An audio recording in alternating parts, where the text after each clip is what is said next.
Welcome back. In the last video, we met Karan and understood the gap this course is going to close. Now let's get into the first real question. What exactly is FastAPI and why it is the right choice for building GenAI backends?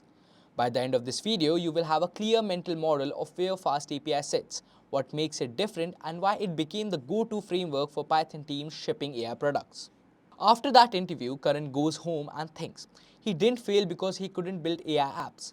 He failed because he didn't know how to expose them, serve them, or harden them for real use. That's exactly where FastAPI comes in. It's the layer between your AI logic and the outside world, and that's what we are going to understand properly right now. FastAPI is a modern Python web framework, purpose-built for creating APIs. It sits on the top of two very solid libraries.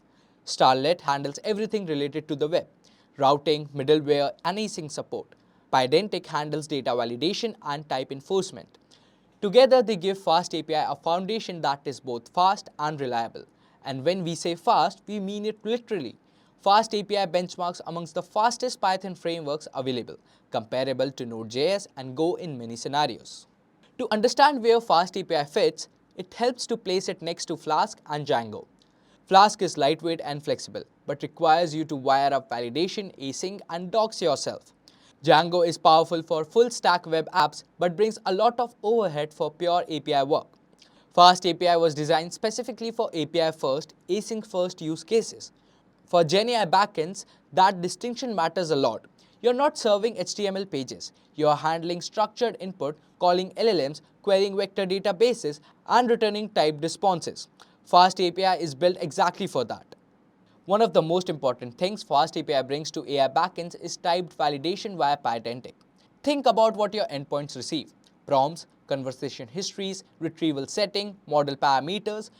These are structured complex inputs.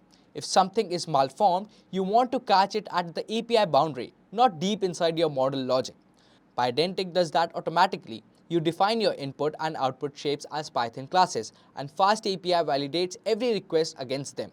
No extra code, no manual checks. Every FastAPI application comes with interactive documentation out of the box. Hit/docs in your browser and you get a fully functional Swagger UI, where you can read, test, and explore every endpoint. Hit/redoc for a cleaner reading view. The best part, this documentation is generated directly from your code. When you add a new endpoint or change a model, the docs update automatically. For teams building AI APIs that other developers or frontend will consume, this is a productive win. This is a huge productivity win. FastAPI is built async first, and for GenAI backends, that is not optional, it is essential. Think about what happens when a user sends a query to your RAG API. Your server calls an embedding model, queries a vector database, then calls an LLM. Each of those steps can take seconds. In synchronous server, every other request is blocked while that's happening. In an async FastAPI server, while one request is waiting on an LLM's response, your server is already handling the request. You define async endpoints with just one keyword, async def, and that's it. FastAPI is built async first, and for GenAI backends, that is not optional, it is essential. Think about what happens when a user sends a query to your RAG API. Your server calls an embedding model, queries a vector database, then calls an LLM. Each of those steps can take seconds. In a synchronous server, every other request is blocked while that's happening. In an async FastAPI server, while one request is waiting on LLM response, your server is already handling the next request. You define async endpoints with just one keyword, async def, and that's it. Now, let's bring it all together. FastAPI fits GenAI backends for four concrete reasons. First, type validation means your API contracts are clean and enforced automatically. Second, async support means your server stays responsive even under slow LLM and retrieval calls. Third, it's a Python native, which means your LangChain, LlamaIndex, OpenAI, or any other AI library plugs in without friction. This isn't workaround. FastAPI is the right tool for this job. And fourth, automatic doc means your API is always self-describing and testable without extra effort. To wrap up, FastAPI is a modern async-first Python framework built on Starlette and Pydantic. It gives you type validation, automatic documentation, and native async support out of the box.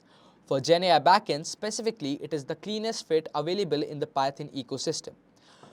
And now, Karan is starting to see what he was missing. In the next video, we are going to go one level deeper and cover the Python typing concepts you need before we start writing real fast API code.